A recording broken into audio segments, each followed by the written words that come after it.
Votre invité à présent dans la grande interview en direct sur Boursorama, c'est Tristan Lelousse, le président d'Urgo. Bonjour. Bonjour. Merci d'être avec nous sur Boursorama. Urgo, c'est ce champion français de la pharmacie, de l'industrie pharmaceutique. Je donne quelques chiffres, mais je parle sous votre contrôle. 3800 collaborateurs, un peu moins d'1 milliard d'euros de chiffre d'affaires, 900 millions, croissance de 7 à 10% par an, et 5 usines en France, c'est juste. Oui, c'est tout à fait juste. J'ai rien oublié dans les grandes lignes, dans les grands chiffres? Non, 22 pays dans le monde, et 12 usines au total, avec celles que l'on a à l'extérieur de France. Voilà, et c'est une histoire, que dis-je, une saga familiale qu'on a envie de raconter sur Boursorama. Sur 3 générations, c'est ça? Ça a commencé donc avec la famille Lelousse qui est à sa tête, et ça a commencé avec votre grand-père. Mon grand-père, en 58, a créé la marque Urgo. C'était un pharmacien de l'armée française. Et après-guerre, donc après la Deuxième Guerre mondiale, il a vu ce besoin du pansement prêt à l'emploi, parce qu'à l'époque, ça n'existait pas. Donc on mettait une compresse, une bande, un sparadrap pour faire tenir le tout. Et il a donc créé ce pansement Urgo, tout en un, auto-adhésif. Qui n'existait pas ailleurs dans le monde?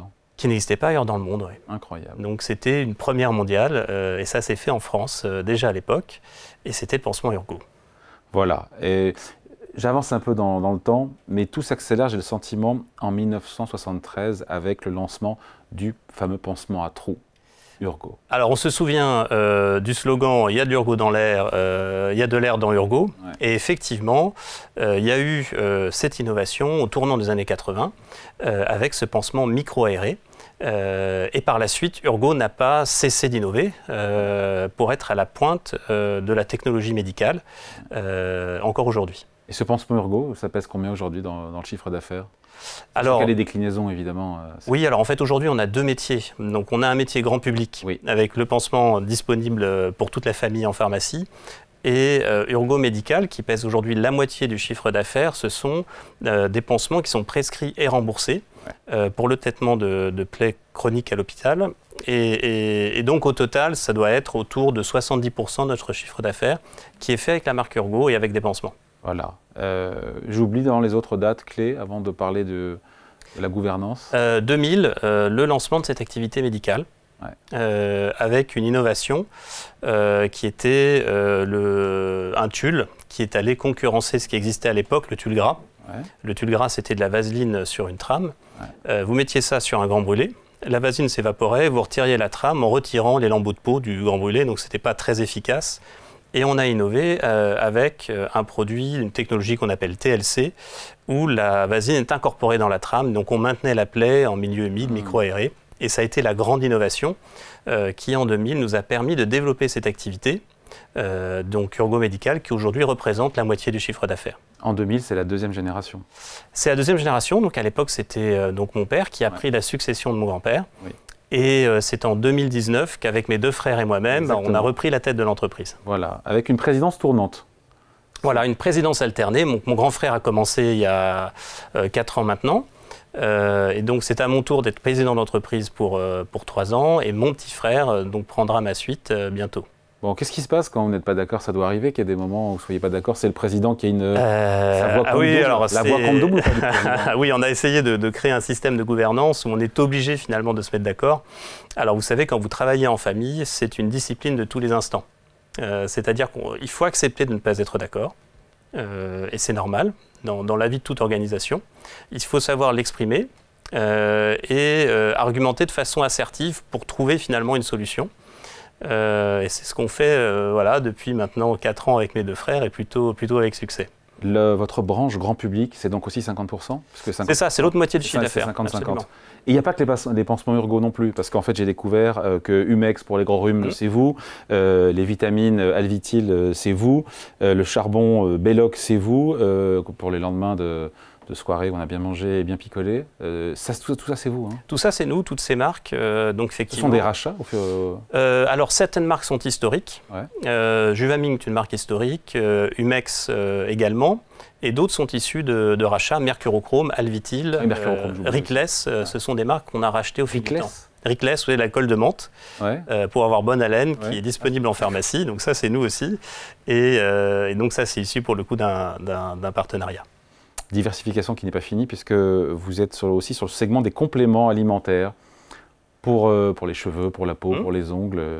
C'est un axe fort de développement pour vous, au-delà du fait que ça sert vraiment à quelque chose. Pardon, je pose la question benoîtement. Alors oui, les compléments alimentaires servent. Ça marche bien, ça c'est sûr que ça marche bien. Ça fonctionne. Alors, il y a énormément d'allégations qui aujourd'hui ont été validées à l'échelon européen et qui ont démontré l'intérêt de supplémenter son alimentation. C'est un moteur de croissance à l'échelle du groupe au niveau du digital. C'est-à-dire que la croissance via Internet de la vente des compléments alimentaires est très importante. À des jeunes ou pas spécialement? Pas forcément. Et notamment pour le complément alimentaire, qui est le segment du marché qui croît le plus en digital. Vous en prenez, vous, à titre personnel? Ah oui, j'en prends en hiver. Booster les défenses immunitaires? Non, exactement, tout à fait. Pour en préparation d'hiver, je prends de l'Alvitil. On a un produit qui s'appelle Alvitil Défense qui permet de préparer en fait l'hiver et donc on est moins malade, on a moins de grippe, moins de rhume lorsqu'on se prépare. Et dedans il y a du fer, de la vitamine C. Voilà, il y a tout plein de choses qui permettent de booster. C'est un marché où il y a beaucoup de concurrence pour le coup. Oui, absolument. Alors ça s'est beaucoup développé post-Covid. Où beaucoup de consommateurs ont pris le réflexe de supplémenter leur alimentation pour être moins malades et avoir moins d'infections. La médecine esthétique, est-ce que ça vous intéresse? Je crois que oui. Le business notamment du traitement des rides. Aujourd'hui, c'est évidemment l'acide hyaluronique qui a le vent en poupe. Mais la concurrence, là aussi, elle est farouche. Alors, moi, c'est un marché. Qu'est-ce que vous apportez? Oui, c'est un marché qui m'intéresse beaucoup parce que finalement, ce sont nos métiers, c'est de la visite médicale. C'est un marché où il y a énormément d'innovation et l'innovation est valorisée. On va rechercher la nouveauté, le traitement le plus efficace. Et par ailleurs, c'est un marché où on est à l'écart des problématiques de remboursement, de baisse de prix. Donc, pour toutes ces raisons, je pense que la médecine esthétique pourrait être un nouveau relais de croissance. Vous n'y êtes pas allé parce que... Alors, parce que là, pour le coup, il n'y a plus d'innovation. Chacun a à peu près le même produit. Et donc, c'est devenu... Ça marche vraiment, d'ailleurs?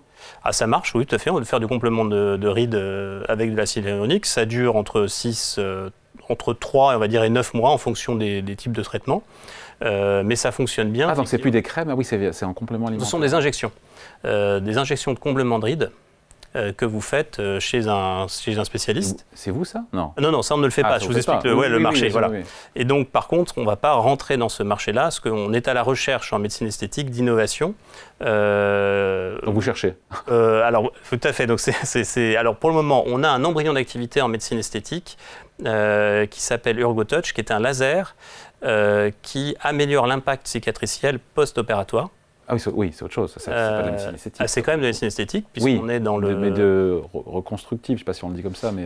Alors après, effectivement, une opération de reconstruction mammaire, par exemple, je pensais et avec l'application du laser, on a une cicatrice nettement moins visible. Donc UrgoTouch est un produit qui fonctionne très bien, qui s'applique sur le bloc opératoire. Donc on a démarré finalement notre activité en médecine esthétique à travers cette innovation. Mais en termes de produits grand public, ça pourrait ressembler à quoi? Et nous rechercherions à compléter ce catalogue avec des produits grand public. On a regardé l'acide hyaluronique et ça aurait pu nous intéresser si on avait trouvé une innovation différenciante sur ce marché qui est très compétitif. On ne l'a pas trouvé et donc on est toujours à la recherche soit d'un partenariat, soit d'une acquisition dans ce domaine pour grossir dans ce segment de marché qui nous intéresse beaucoup. Mais il n'y a rien pour l'instant en tout cas, il n'y a rien. Rien pour le moment. Ouais. Il faudra revenir. Il faudra revenir. Quand on aura trouvé quelque chose, je reviendrai vous expliquer. Mais là pour le moment, on est toujours en recherche de Vous ou le petit frère? Ou le petit frère, voilà. Bon, la division pansement pour hôpitaux, donc on l'a dit, c'est la moitié du business. Vendu sur ordonnance. Qu'est-ce qui croît le plus vite entre les deux activités, grand public et aujourd'hui, les deux vont croître à peu près au même rythme, mais les moteurs de croissance sont très différents. Pour notre activité médicale, on a eu une chance formidable. On a réalisé une acquisition en 2019 aux États-Unis, qui à l'époque faisait 14 millions de dollars de chiffre d'affaires. On va faire 120 millions cette année. C'est ce qui vous permet de mettre un pied aux États-Unis? Ah oui, alors pour être présent aux États-Unis et avoir une force de vente qui va couvrir tout le territoire, il faut avoir au moins une assise de chiffre d'affaires de 100 millions de dollars. Donc on y arrive tout juste. Pardon, elle fait quoi cette boîte-là, excusez-moi? Alors cette boîte, quand on l'a rachetée, faisait une solution de nettoyage pour les plaies. Bétadine. Exactement, alors c'est le concurrent de la bétadine. Et cette solution n'est pas cytotoxique, donc elle ne vient pas creuser la cavité de la plaie lorsque vous l'appliquez. Elle est pour autant tout aussi désinfectante que les concurrents sur le marché. Donc c'est vraiment une innovation dans ce marché qui nous a permis de croître. 120 millions sur 900 millions d'euros de chiffre d'affaires, effectivement, c'est... Ça devient significatif. Et on pense que ce produit pourrait devenir même un produit mondial et que nous pourrions le vendre en dehors des États-Unis. Faut-il demander des autorisations pour ça? Alors voilà, donc il y a tout un parcours d'accès au marché qui est long, qui est difficile, sur lequel on s'investit, mais ça pourrait également devenir un produit mondial comme nos autres produits. En ce qui concerne notre activité grand public, les moteurs de croissance sont différents. On en a un qui est une activité OTX, c'est-à-dire des compléments alimentaires qui sont prescrits mais non remboursés. Ouais. Et qui peuvent être vendus également sous conseil du pharmacien, donc notamment en Italie, qui fait une très belle croissance, et également, comme je l'évoquais tout à l'heure, le digital, qui croît beaucoup. Bon, l'un de vos combats, c'est aussi le Made in France. Enfin, c'est ce que je me suis dit, je dis ça, mais je ne parle pas à votre place. Ah non, c'est tout à fait vrai. Non, parce qu'en fait, toutes les usines sont quasiment en France. Alors, toutes nos grosses usines sont en France, et toutes nos innovations sont produites en France. En revanche, on s'est beaucoup développé à l'international au travers d'acquisitions d'entreprises qui avaient souvent leurs ateliers de production en local que nous avons maintenus. C'est pour ça qu'on a un certain nombre d'usines en dehors de France qui sont des petits ateliers de production, des ateliers déportés finalement. C'est un choix délibéré, c'est-à-dire que vous auriez pu, comme d'autres dans le secteur, délocaliser une partie de la production et délibérément vous avez souhaité la garder, la conserver sur le territoire. Absolument, on se félicite tous les jours d'avoir fait ce choix. On a une unité de lieu entre la R&D, ce que l'on appelle la transposition industrielle et l'usine de fabrication. L'ensemble de ces équipes sont aujourd'hui à Dijon. On est le premier employeur privé de la ville de Dijon et ça nous a énormément facilité des choses pour permettre à nos innovations d'accéder au marché. Donc vous vous félicitez quoi d'avoir tout maintenu au même endroit à Dijon, et la R&D, la transposition industrielle et l'usine. Et ça a permis une très grande fluidité de ces processus qui sont très compliqués, parce qu'il faut savoir que lorsque l'on innove avec un nouveau pansement, il faut développer le pansement, mais il faut également développer les machines qui permettent de produire ces pansements parce qu'elles n'existent pas sur étagère. Et donc c'est pour ça qu'on a cette unité de transposition industrielle qui sont en fait des ingénieurs qui vont dessiner et développer nos futures machines. Et toutes ces équipes sont au même endroit et ça nous a permis d'innover. Combien d'ingénieurs ? On a 200 personnes en R&D et une centaine de personnes dans l'équipe de transposition industrielle. Donc ce sont des grosses équipes et qui nous permettent à nouveau de lancer ces innovations sur le marché. Dans les projets à plus long cours, il y a ce programme Genesis, un projet à 100 millions d'euros dans lequel la BPI a mis une vingtaine de millions d'euros, de recherche sur une peau artificielle. Ça servira à quoi, ça, une peau artificielle? Alors aujourd'hui, lorsque vous êtes un grand brûlé, vous avez donc toute une surface de peau qui a été lésée. Et on est obligé de vous faire ce qu'on appelle des autogreffes, c'est-à-dire qu'on vient vous prélever de la peau saine à d'autres endroits du corps pour venir la greffer, pour combler en fait la brûlure à l'hôpital. Et donc en fonction de la surface de peau qui est à combler, on peut subir 12, 13, 14, 15, 16 opérations successives d'autogreffe pour venir combler la plaie. Donc c'est un parcours de soins qui est abominable, enfin extrêmement douloureux pour le patient, très long, très cher pour l'assurance maladie. Et cette peau artificielle a une promesse, c'est celle de venir combler la plaie dès le premier jour, sans avoir à réaliser l'autogreffe. Voilà, et donc ça viendrait radicalement révolutionner le traitement et le parcours de soins des grands brûlés qui viendraient à l'hôpital. Quelle est la probabilité, à quel horizon que ce soit Alors, une réalité? ce qu'on espère, c'est que si ce produit aboutit, qu'on puisse le lancer en 2032-2035 à peu près. Mais c'est un projet de recherche, donc il y a encore, comme tout projet de recherche, énormément d'incertitudes. Et on a un certain nombre de jalons au fil du temps, ces prochaines années, pour savoir si l'on doit poursuivre et continuer à investir ou si la probabilité de succès est trop petite et s'il faut arrêter. Sans la BPI, vous ne vous seriez pas lancé si Non, absolument pas. C'est trop risqué. 100 millions d'euros dans un projet de recherche de cette ampleur. Ouais. Avec cet aléa-là. Et avec cet aléa, de devoir potentiellement arrêter ce programme si les études cliniques ne sont pas satisfaisantes.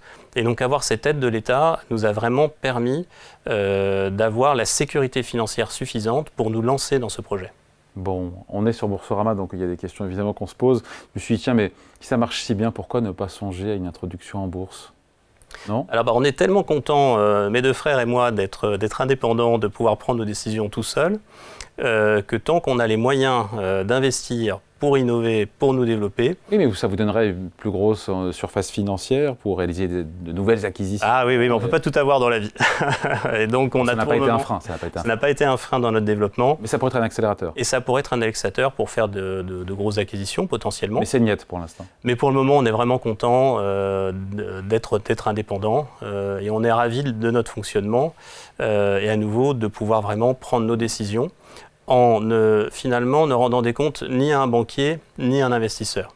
Les seules personnes à qui nous rendons des comptes, ce sont nos patients. Ouais. Et ça nous facilite grandement notre vie au quotidien. Ouais. Et donc même question, j'imagine que beaucoup de fonds d'investissement, de non-cotés, de private equity, avec tout l'argent qui a été levé, ont dû vous faire des propositions. Oui, bien sûr, mais bon, c'est leur métier. Et vous avez refusé, il y en a beaucoup? Oui, régulièrement. À des multiples de valorisation acceptables? Alors on n'a jamais parlé de valorisation, mais on est souvent abordé, mais c'est non. Ce qui est normal, on a toujours dit non. Voilà. Bon. Merci en tout cas de passer nous voir. Donc, merci à vous. Tristan Lelousse, le président du groupe Urgo, invité de la grande interview en direct et en replay également sur Boursorama. Merci à vous. Merci.